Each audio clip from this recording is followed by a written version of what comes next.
Alors maintenant qu'on a vu un de mes prompts pardon, préférés, eh bien, on va voir un prompt qui découle de mon prompt préféré, qui n'est autre que l'arbre de pensée. Voilà.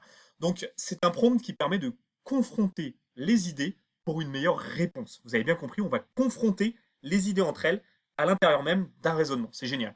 Donc, pour ça, on va utiliser non pas la chaîne de pensée, mais un arbre de pensée. Voilà, un arbre où il y aurait plein d'idées eh bien, qui se confondent. C'est une méthode en fait avancée pour faire raisonner une IA comme un humain qui explore plusieurs chemins possibles avant eh bien, de prendre une décision.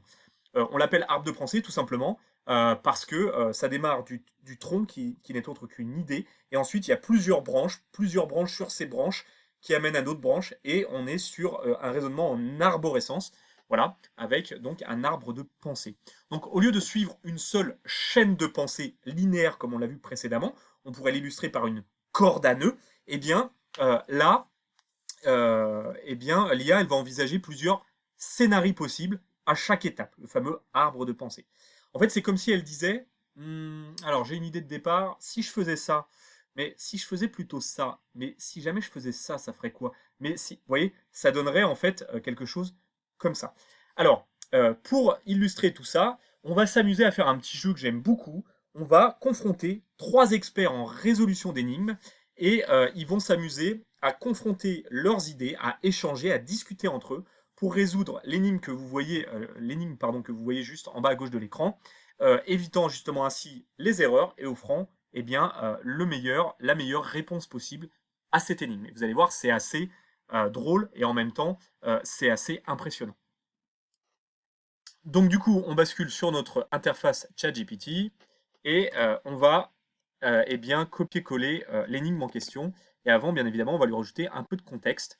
Alors, en utilisant le prompt de la chaîne de l'arbre de pensée, je me suis trompé, de l'arbre de pensée, confronte trois experts en résolution d'énigmes pour répondre à cette énigme-là. Donc, on va la mettre là. Je ne suis pas vivant.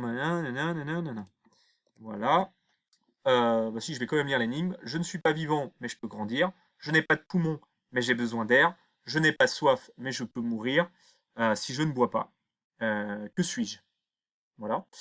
Et ensuite, fait apparaître leur échange détaillé dans un dialogue entre les trois experts en énigmes qui confrontent leurs arguments et arrivent ensemble à la solution. Voilà. Donc là, on envoie. Voici une mise en scène avec trois experts en résolution des énigmes qui confrontent leurs idées dans un dialogue de type arbre de pensée. Donc, dialogue des experts. Expert 1, Sophie, logique et rationnelle. Relisons attentivement. Je ne suis pas un. Donc, donc là, elle dit je ne suis pas vivant, mais je peux grandir. Ça me fait penser à un phénomène naturel ou à un objet. Je ne suis pas vivant, mais je peux grandir. Un être inanimé qui grandit. Peut-être un feu. Peut-être une ombre ou encore un cristal. Bon, ok. Donc ça ferait sens avec je ne suis pas vivant, mais je peux grandir. Donc effectivement, je suis pas vivant, donc c'est pas un être humain, c'est quelque chose d'inanimé, mais il peut quand même grandir. Donc, ouais, le feu, ça peut grandir. L'ombre, effectivement, avec la réverbération du soleil, ça peut grandir. Le cristal, bon, ok, pourquoi pas. L'expert 2, Marc, scientifique et méthodique. Oui, si on ajoute je n'ai pas de poumon, mais j'ai besoin d'air, le feu correspond bien. Effectivement, donc il vient faire un lien de corrélation avec ce qu'a dit une proposition de l'expert numéro 1. Il a besoin d'oxygène, une ombre non, un cristal non plus, donc je penche fortement pour le feu. L'expert 3, clair, créative et métaphorique. Attendez, je n'ai pas soif, mais je peux mourir si je ne bois pas. Le feu boit. Ah oui, il boit le carburant. D'accord. Notamment l'huile, le bois, on peut dire qu'il se nourrit. Il n'a pas besoin de combustible. S'il n'a pas de combustible, il s'éteint. Cela colle parfaitement. Confrontation des arguments. Donc Sophie, le cristal ne fonctionne pas, car il n'a pas besoin d'air. L'ombre ne fonctionne pas non plus, elle ne boit rien. Donc le feu est le seul qui coche toutes les cases. Marc, oui, et la métaphore mourir si je ne bois pas colle bien avec l'idée qu'il doit consommer un carburant. Claire, c'est aussi une image poétique, le feu est souvent personnifié comme un être vivant. Conclusion commune en cœur, la réponse à l'énigme est le feu. Vous voyez? Donc là, il y a eu un raisonnement. Alors là, on est sur une énigme assez simple. Et si on s'amusait à trouver une énigme beaucoup plus compliquée? Alors, j'ai tout simplement tapé sur Google énigme difficile à résoudre avec réponse forcément. Donc, pour pas vous spoiler, je l'ai pas fait en live, mais globalement, faites-moi confiance. Je suis allé chercher une énigme voilà, difficile et vous pouvez de toute façon vous amuser à le faire de votre côté. Je vais lui dire en adoptant la même technique, résout cette énigme. Donc, l'énigme, c'est. Hop, on va la mettre comme ça pour que vous voyez bien. Qu'est-ce qui ne peut être brûlé dans un feu, ni noyé dans l'eau? Alors, on y va. Donc là, il réfléchit, et pareil, il va nous refaire exactement la même chose. Donc on va le laisser travailler, je pense au moins 1 minute. Alors, bon, 18 secondes, j'ai été un peu dur. Donc là, c'est parti. Donc, expert 1, Sophie, logique et rationnelle, reformulons. Ne peut être brûlé dans le feu et ne peut être noyé dans l'eau. On cherche donc quelque chose d'inerte au feu et qui, au contact de l'eau, ne puisse pas être submergé ou détruit par elle. Alors, ce qui est important là-dedans, parce qu'on on croit qu'on s'amuse, mais alors on s'amuse aussi, mais ce que je veux dire, c'est que indirectement, c'est aussi le raisonnement que fait l'IA derrière, au travers de ce dialogue, je dirais métaphorique, qui vient en fait donner un petit peu le mode de fonctionnement de l'arbre de pensée. Hein. C'est ça qu'il faut qu'on analyse derrière, c'est ça qu'il faut comprendre en fait. Donc là, elle se dit, bah voilà, ça peut pas être brûlé dans un feu et ça peut pas être noyé dans l'eau. Donc on cherche quelque chose d'inerte au feu qui, au contact de l'eau, ne puisse pas être submergé ou détruit par elle. C'est vrai. Donc candidat naturel, la pierre, l'eau elle-même, la glace, le sable ou le métal. L'expert 2, il teste les hypothèses, donc il est plutôt scientifique méthodique.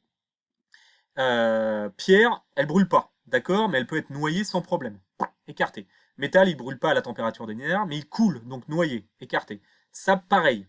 Eau, on ne peut pas brûler l'eau, mais le feu peut la vaporiser. La formulation brûler est discutable ici. Et noyer de l'eau dans de l'eau n'a pas beaucoup de sens logique. Donc c'est assez bancal. Glace, ça ne brûle pas, elle fond au feu, ce n'est pas brûlé. Dans l'eau, elle ne se noie pas, elle flotte par densité plus faible, hypothèse très prometteuse. Bon, il y a quelque chose qui se dessine.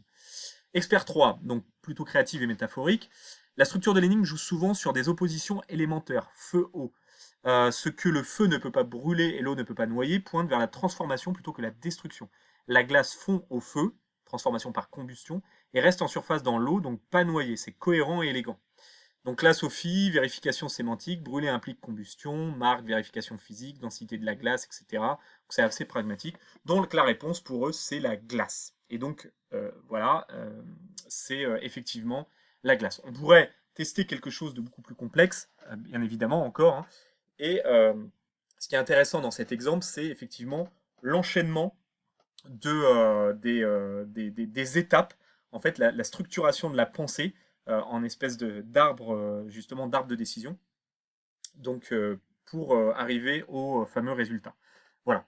Donc j'espère que ça a illustré parfaitement la différence du coup entre une chaîne de pensée qui est plutôt de manière métaphorique une corde à nœuds finalement, où on va suivre un raisonnement linéaire, nœud par nœud, on va monter, voilà, nœud après nœud, on va monter vers le résultat. Et différent donc du fameux, la fameuse expérience enfin pas expérience, le prompt de l'arbre de pensée, où là on va plutôt il faut visualiser de manière métaphorique un tronc d'arbre, donc qui est l'idée de départ, et derrière on va monter vers une première branche, puis une deuxième branche, puis une troisième branche, puis une quatrième branche, etc. Et là on a une espèce de pensée en arborescence, où chacun va confronter ses idées, et on va arriver à un résultat beaucoup plus, je dirais, structuré, carré et complet.